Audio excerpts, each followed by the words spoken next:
नमस्कार दोस्तों। आज की छोटी सी कहानी है मनुष्य की कीमत। लोहे की दुकान में अपने पिता के साथ काम कर रहे एक बालक ने अचानक ही अपने पिता से पूछा, पिताजी, इस दुनिया में मनुष्य की क्या कीमत होती है? पिताजी एक छोटे से बच्चे से ऐसा गंभीर सवाल सुन हैरान हो गए। फिर बोले, बेटे, एक मनुष्य की कीमत आंकना बड़ा मुश्किल है, वो तो अनमोल है। बालक बोला, क्या सभी उतने ही कीमती और महत्वपूर्ण हैं? पिताजी बोले, हाँ बेटा।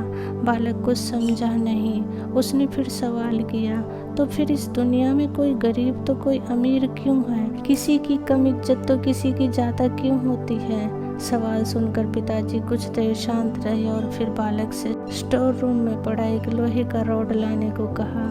रॉड लाते ही पिताजी ने पूछा, इसकी क्या कीमत होगी? बालक बोला, 200 रुपये। पिताजी बोले, अगर मैं इसके बहुत से छोटे छोटे कील बना दूं तो इसकी क्या कीमत हो जाएगी? बालक को कुछ देर सोचकर बोला, तब तो ये और महंगा बिकेगा, लगभग 1000 रुपये का। पिताजी बोले, अगर मैं इस लोहे से घड़ी के बहुत सारे स्प्रिंग बना दूं तो? बालक कुछ देर गिनती करता रहा और फिर एकदम से उत्साहित होकर बोला, तब तो इसकी कीमत बहुत ज़्यादा हो जाएगी।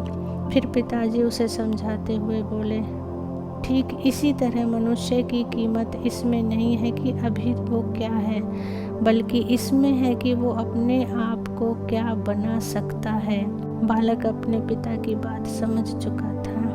दोस्तों, अक्सर हम अपनी सही कीमत आंकने में गलती कर देते हैं।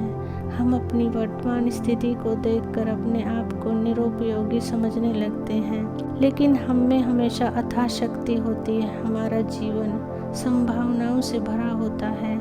हमारे जीवन में कई बार स्थितियां अच्छी नहीं होती, पर इससे हमारी कीमत कम नहीं होती। मनुष्य के रूप में हमारा जन्म इस दुनिया में हुआ है, इसका मतलब है हम बहुत विशेष और महत्वपूर्ण हैं। हमें हमेशा अपने आप में सुधार करते रहना चाहिए और अपनी सही कीमत प्राप्त करने की दिशा में बढ़ते रहना चाहिए। दोस्तों, सदा खुश रहो।